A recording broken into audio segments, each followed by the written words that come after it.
Dear student, welcome back again in our today's lecture.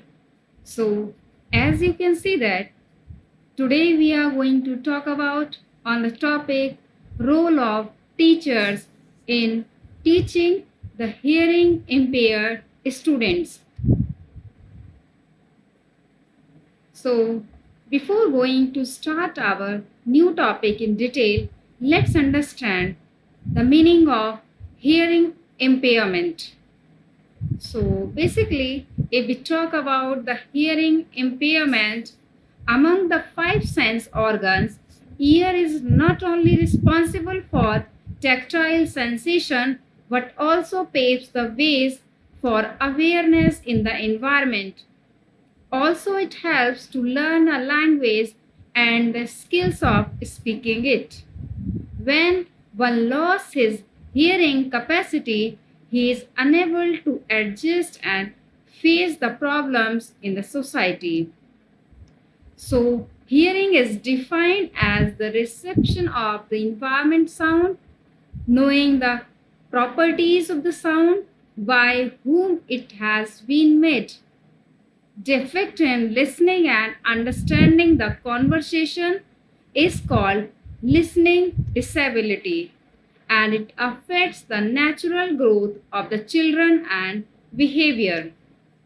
अगर हम बात करें हियरिंग इम्पेयरमेंट की, तो हियरिंग इम्पेयरमेंट से हमारा तात्पर्य किसी व्यक्ति की सुनने की क्षमता कम हो जाना या समाप्त हो जाने से है।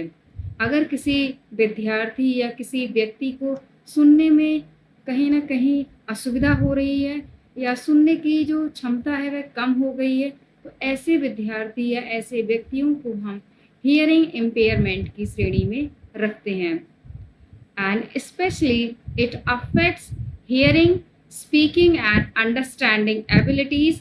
Hearing impaired children face more difficulty in hearing, speaking and communicating with others. These children have less speaking skills.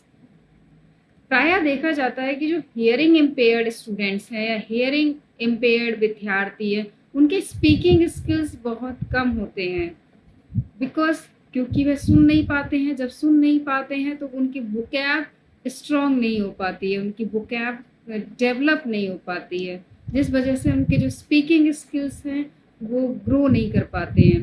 और हियरिंग इम्पेयरमेंट से हमारा तात्पर्य किसी व्यक्ति या किसी विद्यार्थी की हियरिंग या जिसे हम कहते हैं सुनने की क्षमता को कम हो जाना या समाप्त हो जाने से है.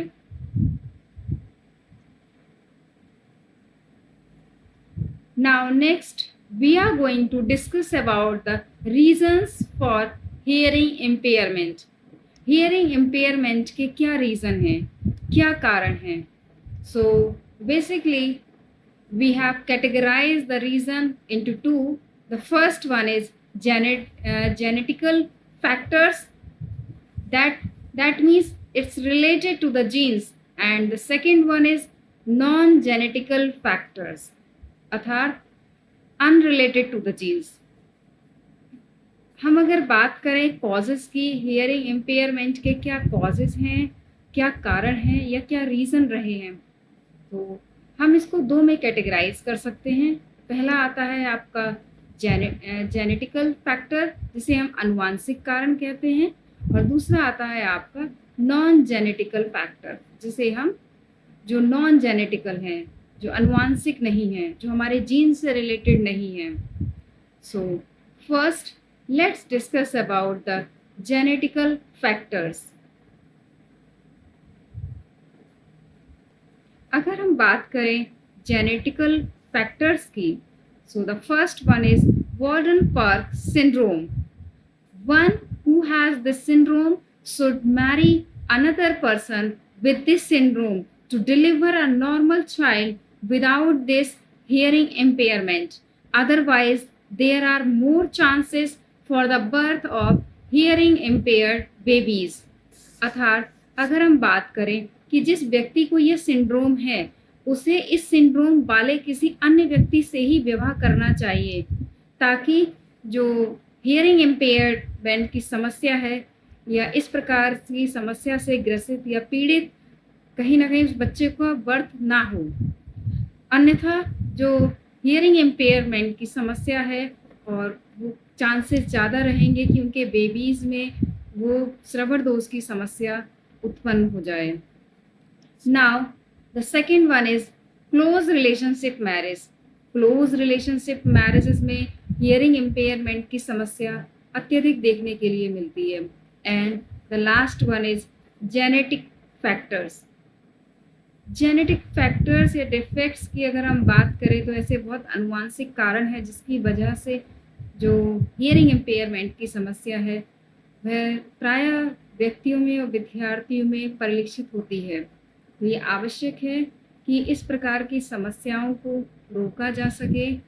जैसे हम रोक कैसे सकते हैं या इसको कैसे दूर किया जा सकता है कि क्लोज रिलेशनशिप मैरिजेस को अवॉइड किया जाए।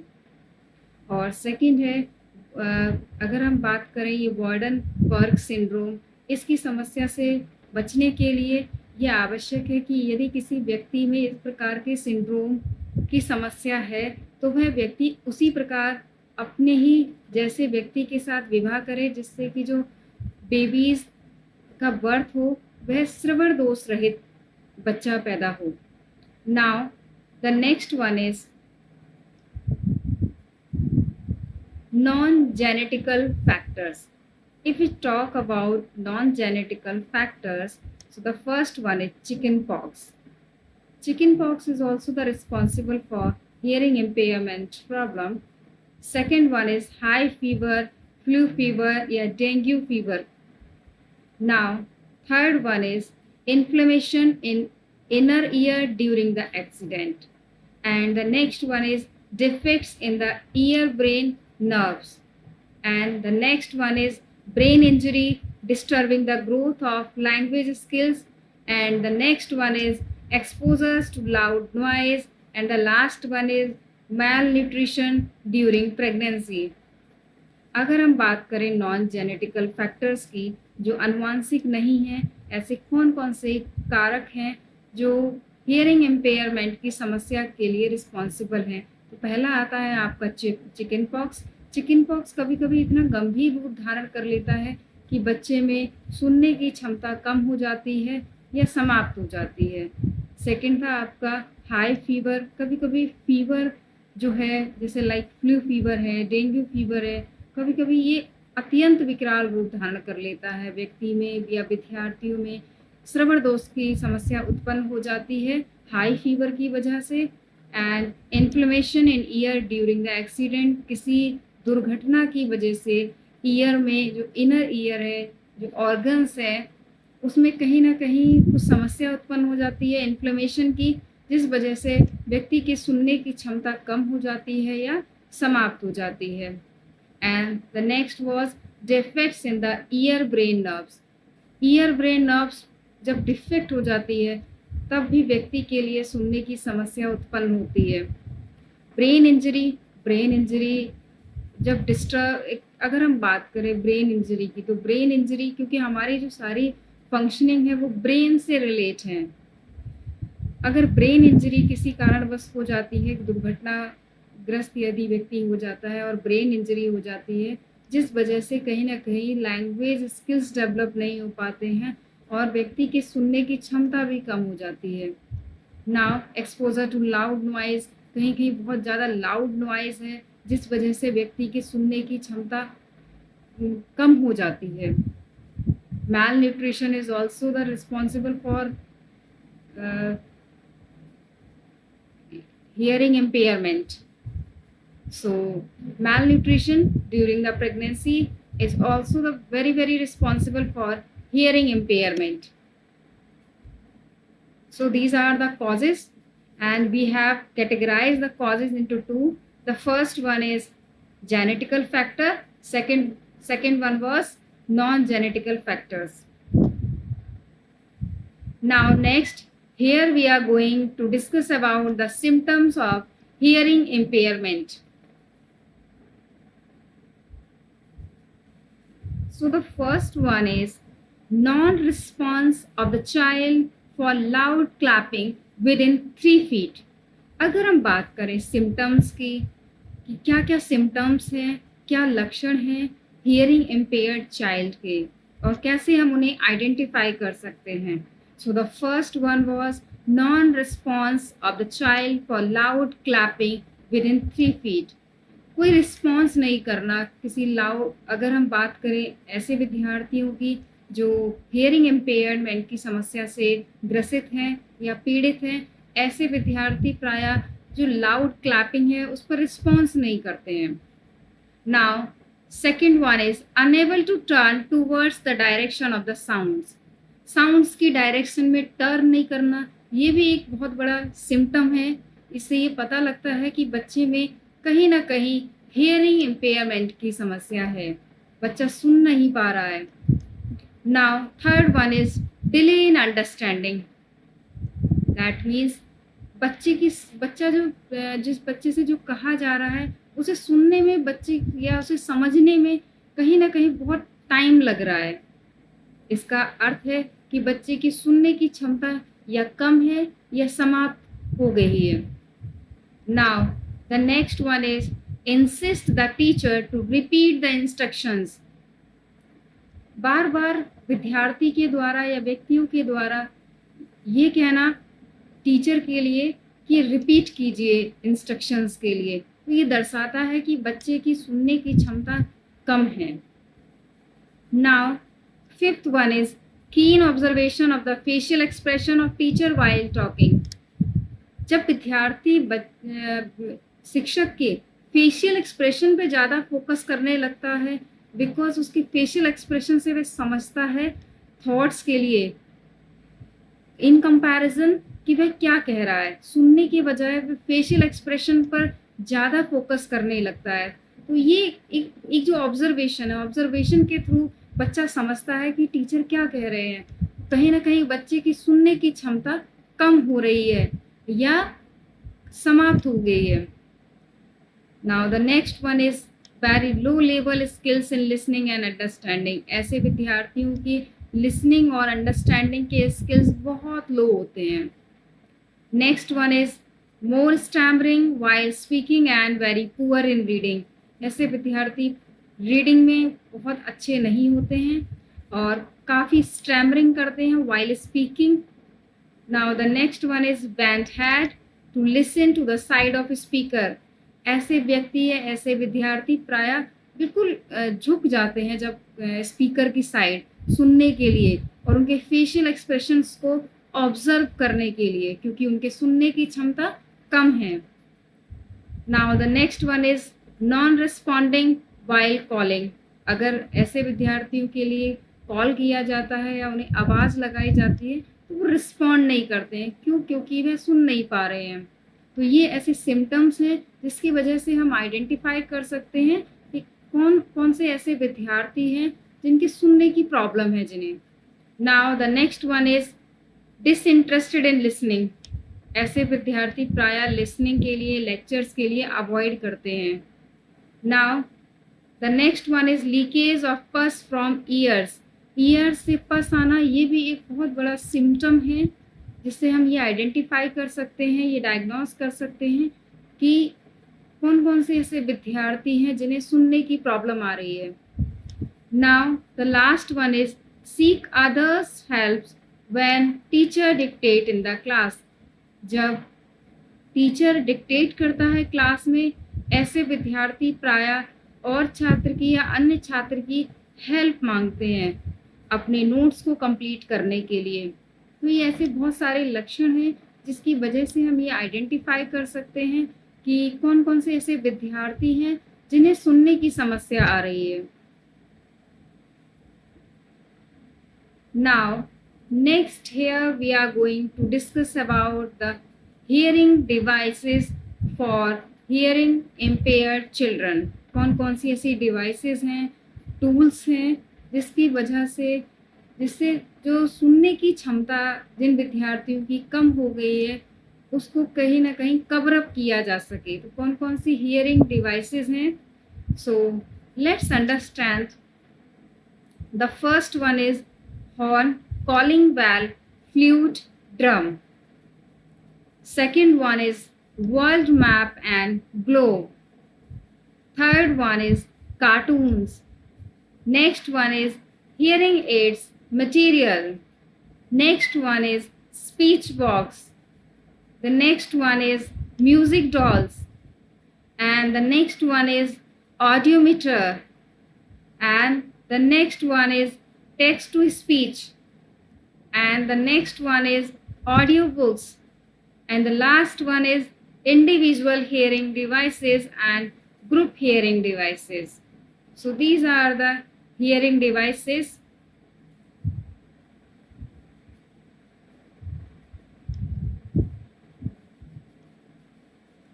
Now, next we are going to discuss about the role of teachers in teaching the hearing impaired students.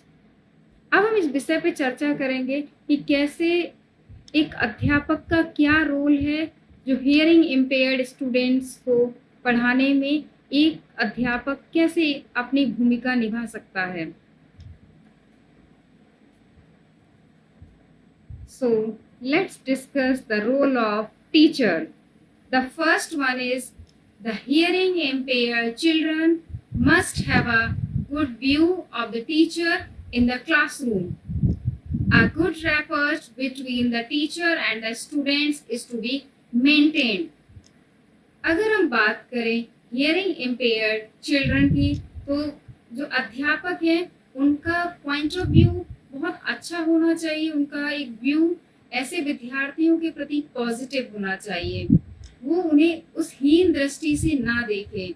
सभी सामान्य विद्यार्थियों के समान उनके साथ व्यवहार किया जाना चाहिए और उन्हें सभी प्रकार की सुविधाएं प्रदान की जानी चाहिए जो एक सामान्य विद्यार्थियों के लिए प्रदान की जाती हैं.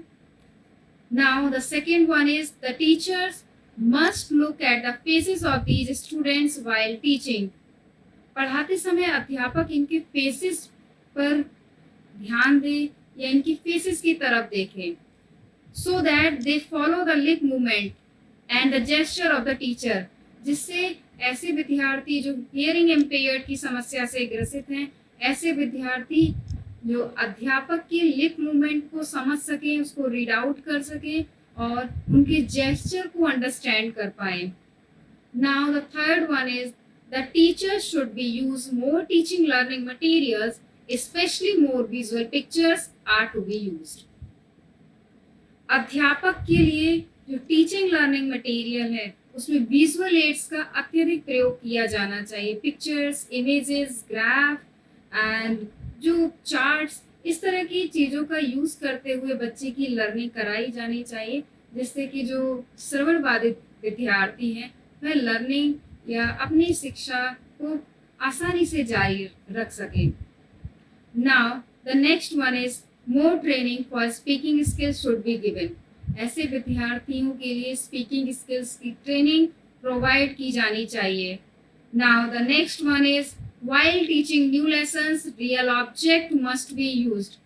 जितना संभव हो सके रियल ऑब्जेक्ट का उपयोग किया जाना चाहिए किसी भी लेसन्स या न्यू लेसन्स को पढ़ाते समय. Now the next one is more reading practice is given to the learners. ऐसे विद्यार्थियों के लिए रीडिंग प्रैक्टिस अत्यधिक कराई जानी चाहिए. Now the last one is while teaching new lessons the teacher writes it on the blackboard and explain the contents. किसी भी नए पाठ के लिए शुरुआत करने से पहले, उसे प्रारंभ करने से पहले यह बहुत आवश्यक है कि अध्यापक उसके लिए ब्लैक बोर्ड पर पहले लिख दे, उसमें एक्सप्लेन कर दे और उसके बाद नया लेसन स्टार्ट किया जाए. ऐसे बहुत सारा एक प्रकार से कहा जाए टेक्निक्स हैं जिसका यूज अध्यापक क्लासरूम में कर सकते हैं, जिससे कि जो श्रवण बाधित विद्यार्थी हैं वह अपनी शिक्षा का लाभ ले सके. Now the next one is develop speech skills through conversation. ऐसे विद्यार्थियों से प्रायः कॉन्वर्सेशन किया जाना अत्यंत आवश्यक है, जिससे कि उनकी स्पीच स्किल्स डेवलप हो. क्योंकि हमने अभी डिस्कस किया था कि ऐसे विद्यार्थी जिनकी सुनने की क्षमता बहुत कम होती है, ऐसे विद्यार्थियों की जो स्पीच स्किल्स है कम्युनिकेशन स्किल्स है वो बहुत पुअर होती है। Now the next one is provide opportunities for visual experiences. ऐसे विद्यार्थियों के लिए विजुअल एक्सपीरियंसेस की अपॉर्चुनिटी प्रदान की जानी चाहिए। जितना हो सके बच्चों के लिए पिक्चर्स के माध्यम से, विजुअल एड्स के माध्यम से लर्निंग कराई जानी चाहिए। Now, the next one is make use of mirrors for speech practice। अर्थात जो स्पीच प्रैक्टिस के लिए मिरर्स का यूज किया जाए जिससे विद्यार्थी के अंदर एक कॉन्फिडेंस डेवलप हो पाए। Now the next one is poems are taught with rhyme and music. बच्चे के लिए, विद्यार्थी के लिए पोएम पढ़ाते समय यह आवश्यक, यही सुनिश्चित करें कि वह प्रॉपर राइम और म्यूजिक के साथ पढ़ाई जाए। Now the next one is integrate writing activities with reading skills.